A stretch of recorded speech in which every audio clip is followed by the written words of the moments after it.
नमस्कार. पुन्हा एकदा स्वागत आहे तुमचं आपल्या मराठी चॅनलमध्ये क्युरियस क्यूब्स.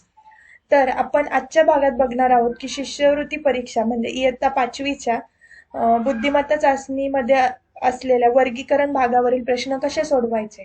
तर त्यातील आपण पहिला प्रकारचे प्रश्न सोडवून आज बघणार आहोत म्हणजे शब्दसंग्रहावरचे. तर या टॉपिक वरती जे प्रश्न येतात ते नेमके कशा प्रकारचे असतात. तर या घटकात शब्दसंग्रह, संख्या व आकृत्या हे उपघटक येतात. या प्रश्न प्रकारात साम्य असणारे 4 घटक दिलेले असतात.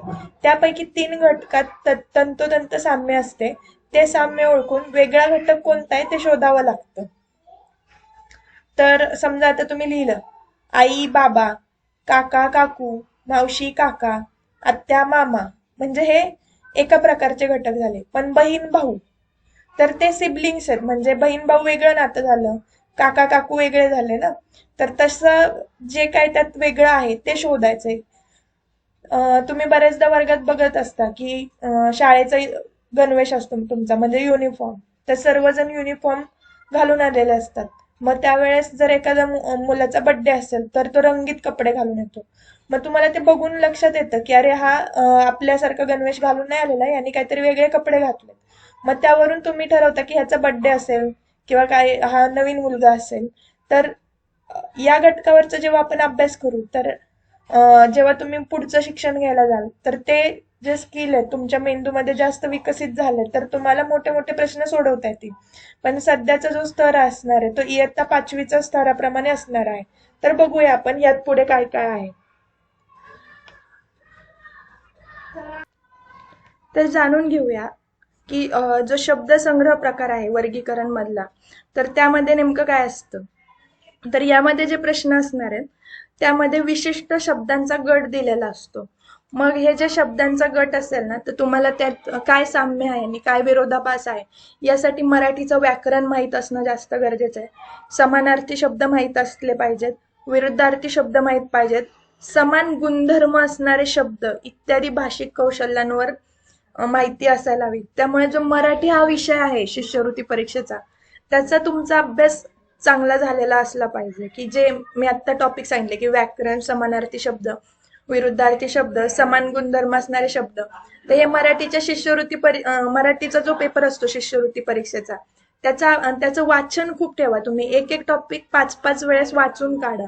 मग त्याने काय होईल की त्या मराठीच्या प्रश्नांवरचे पण मार्क्स तुमचे जाणार नाहीत आणि त्यावर आधारित जे बुद्धिमत्तेचे प्रश्न येतील तर त्याचेही मार्क जाणार नाहीत. हा व्हिडिओ जर मुलांसोबत त्यांच्या आई वडील बघत असतील तर जास्त चांगलं आहे. कधी कधी त्यांना समजून सांगायला डबल डबल सांगावं लागतं त्यांच्या वयोमानानुसार. तर तुम्हाला ह्या प्रश्नांची उत्तरं कशी काढलीत हे लक्षात आलं तर तुम्ही त्यांना चांगल्या पद्धतीने समजावून सांगू शकता. त्यामुळे मी रिक्वेस्ट करेन की जर अ, मुलांसोबत जे कोणी त्यांचा अभ्यास घेत असेल, त्यांचे आई वडील किंवा त्यांचे आजी आजोबा किंवा त्यांना सांभाळणारे जे घरी सांभाळायला लेडीज येतात त्याही घेत असतील त्यांचा अभ्यास, तर त्यांनीही या विषयाबद्दल माहिती करून घ्यावी किंवा हा व्हिडिओ नीट बघून घ्यावा. तर पहिला प्रश्न सोडवायला घेऊया आपण. मी ज्या पद्धतीने सांगितलं की तुम्हाला फक्त नुसते माझे युट्यूबचे व्हिडिओ बघूनच 100 पैकी 100 मार्क पडणार का, तर असं नाहीये. तुम्हाला मराठीचं वाचन खूप चांगलं असणं गरजेचं आहे. गणिताचा अभ्यास खूप चांगला असणं गरजेचं आहे, कारण गणितावर आपण जर संख्या मालिका हा चॅप्टर बघितला तर त्या गणिताच्या कन्सेप्ट चांगल्या असणं खूप गरजेचं होतं. त्या कन्सेप्टवरही आपण सेपरेट व्हिडिओ बनवणार आहे. पण ज्यांनी ऑलरेडी गणिताचा अभ्यास सुरू केला असेल त्यांनी त्याचे रिव्हिजन करत राहा, म्हणजे तुमचे बुद्धिमत्तेचे मार्क जाणार नाही. आता चला तर पहिला प्रश्न घेऊया. प्रश्न क्रमांक 1. आता यात 4 जोड्या दिल्यात: आग्नेय, ईशान्य, पूर्व, पश्चिम, ईशान्य, नैऋत्य, दक्षिण, उत्तर. आता आता हा प्रश्न सोडवताना तुम्हाला दिशांबद्दलचं ज्ञान चांगलं असलं पाहिजे. तर मी तुम्हाला मागील काही व्हिडिओमध्ये एक ट्रिक सांगितली होती की तुम्हाला दिशा कोणत्या कुठे आहेत हे जर लक्षात ठेवायचं असेल तर एक अधिकचं चिन्ह काढायचं.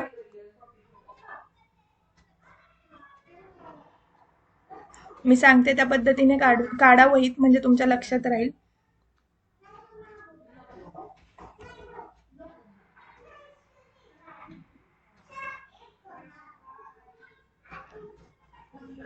एक मिनिट, माफ करा, थोडस वेळ लागतोय. अशा प्रकारे अधिकचं चिन्ह काढलं तर मराठीत जर दिशांची नावं लक्षात ठेवायची असेल तर इथं आ म्हणजे आग्नेय, हे दक्षिण, न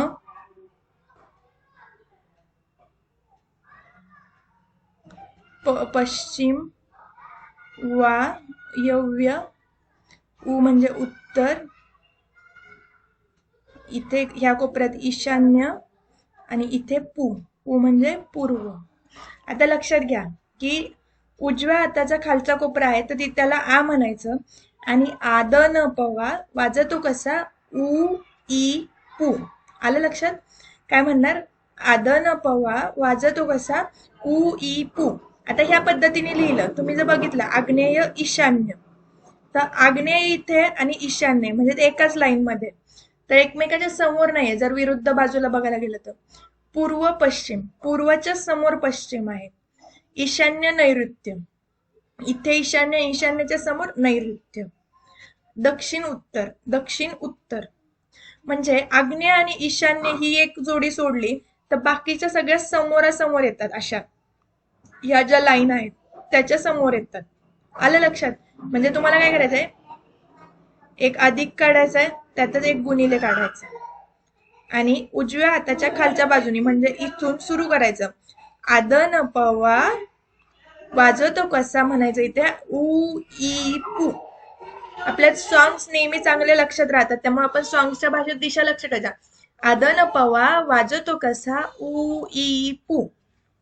तर म्हणून आग्नेय आणि ईशान्य ही एक जोडी सोडली तर बाकीच्या सगळ्या जोड्या समोरासमोर आहे. त्यामुळे या प्रश्नाचं उत्तर येतं पर्याय क्रमांक 1. चला तर प्रश्न क्रमांक 2 सोडवूया आपण.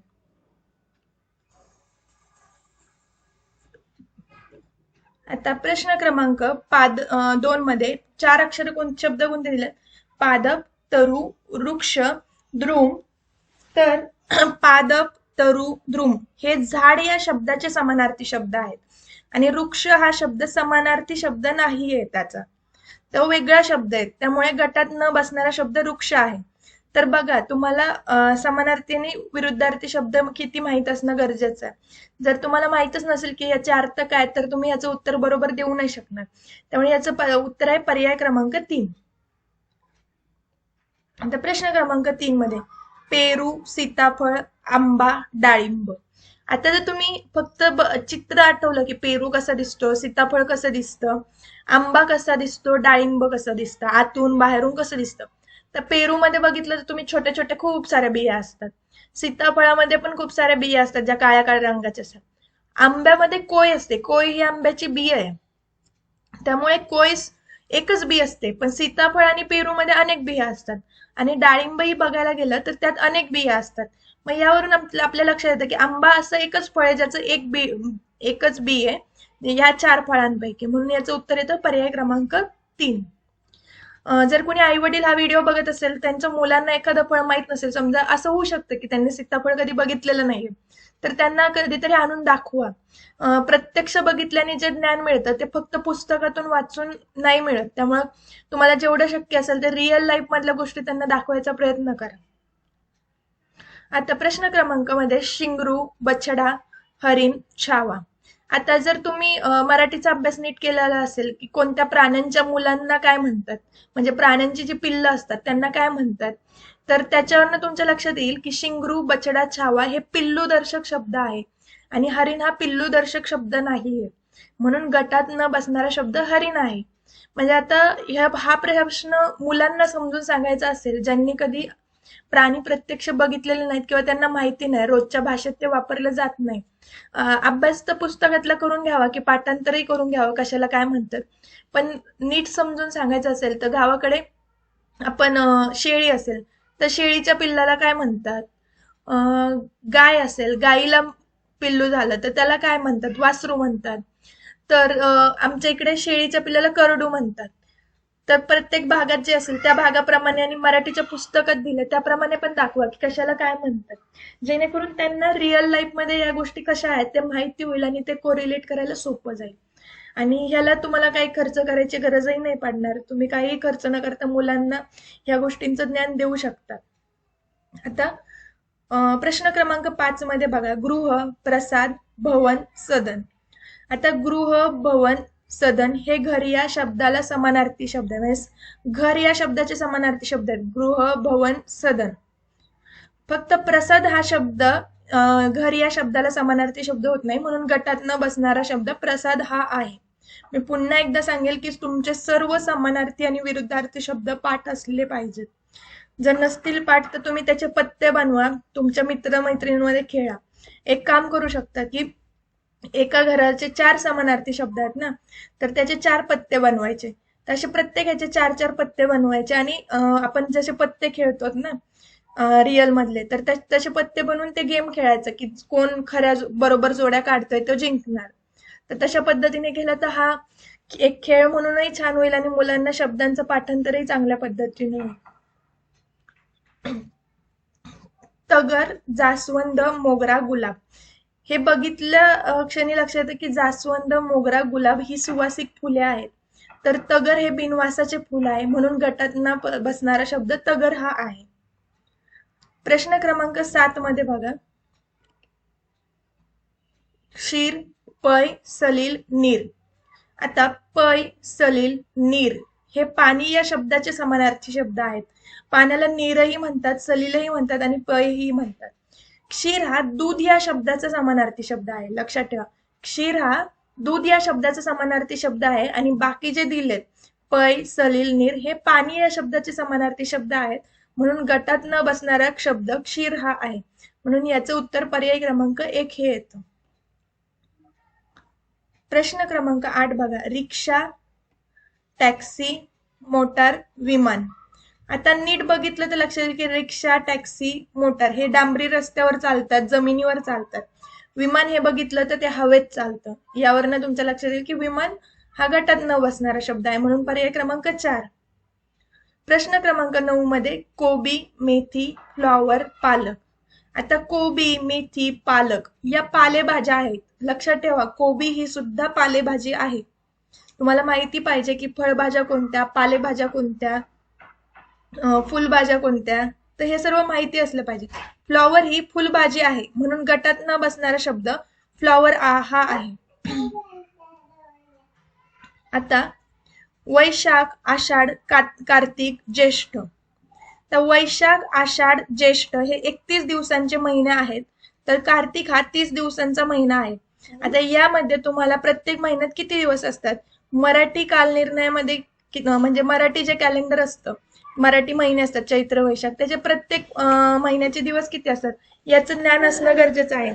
जर हा प्रश्न तुम्ही आता माझा ऐकत असाल तर ह्याच्यानंतर तुम्ही लगेच आपलं घरातलं कालनिर्णय बघा आणि प्रत्येक महिन्यात किती दिवस आहेत ते स्वतः वाचून लिहून काढा. डायरेक्ट कुठेतरी लिहिलेला तक्ता पाठ करण्यापेक्षा तुम्ही स्वतः लिहून शोधून मोजले की प्रत्येक महिन्यात किती दिवस आहे आणि लिहून काढलं तर ते तुमच्या कायम लक्षात राहील. मग ह्यात कार्तिक ह्या 30 दिवसांचा महिना असल्यामुळे पर्याय क्रमांक 3 हे उत्तर येते. जर मुलांचे पॅरेंट्स हा व्हिडिओ ऐकत असतील आणि यामध्ये ज्या कृती मी करायला लावल्यात त्या नक्की त्यांच्याकडनं करून घ्या, जेणेकरून त्यांना भविष्यात अशा प्रकारचे प्रश्न सोडवायला अडचण येणार नाही. ते अगदी 5वीची स्कॉलरशिप नाही तर 8वी स्कॉलरशिप, MPSC एक्झाम यासाठी तयारी करत असतील तर त्यांना हे ज्ञान नक्कीच कधी ना कधी उपयोगी येईल. आता प्रश्न क्रमांक 11, फळी, पिशवी, वही, माळी. आता फळी, पिशवी, वही हे स्त्रीलिंगी शब्द आहेत. स्त्रीलिंगी म्हणजे काय, ती फळी, ती पिशवी. आपण तो पिशवी नाही म्हणत कधी ना, तो वही नाही म्हणत, ती वही म्हणतो. तसं माळी म्हणजे जे फुलं वेचतो माणूस, त्या माणसाला काय म्हणतात, तो माळी. म्हणून माळी हा पुल्लिंगी शब्द आहे, म्हणून गटात न बसणारा शब्द माळी हा आहे. आता प्रश्न क्रमांक 12 मध्ये नाक, कान, हात, पाय. आता कान, हात, पाय हे या अवयवांची जोडी असते, तर नाक हा एक अवयव एकच आहे. म्हणजे आता बघा, तुम्हाला कान किती आहेत, 2 कान आहेत. हात किती आहेत, 2 हात आहेत. आणि पाय किती आहेत, 2 पाय आहेत. पण नाक किती आहेत, नाक एकच आहे ना, म्हणून गटात न बसणारा शब्द आहे नाक. ओठ किती आहेत? ओठ पण एक आहे. जीभ एक आहे. दात 32 आहेत. आता बोका भाटी, मोर मोरीन, वाघ वाघीन, विद्वान विदुषी. आता बोका भाटी, वाघ वाघीन, विद्वान विदुषी या विरुद्ध लिंगी शब्दांच्या अचूक जोड्या आहेत. मोर मोरीन ही चुकीची जोडी आहे. मोरची जोडी जी असते ती लांडोर असते, मोरीन नसतं कधी. मोरीन हा शब्द नाहीये, तर मोर लांडोर असते, म्हणून गटात न बसणारा शब्द मोर मोरीन आहे. आता प्रश्न क्रमांक 14 बघूयात. तळे, खेडे, झाडे, केळे. आता तळे, खेडे, केळे हे एकवचनी शब्द आहेत, तर झाडे हा अनेकवचनी शब्द आहे. आता ह्याच्यात तुमचं मराठी वचन हा घटकाचा अभ्यास चांगला झालेला असला पाहिजे. प्रश्न क्रमांक 15 बघूया. कोल्हापूर, पंढरपूर, नागपूर, सोलापूर.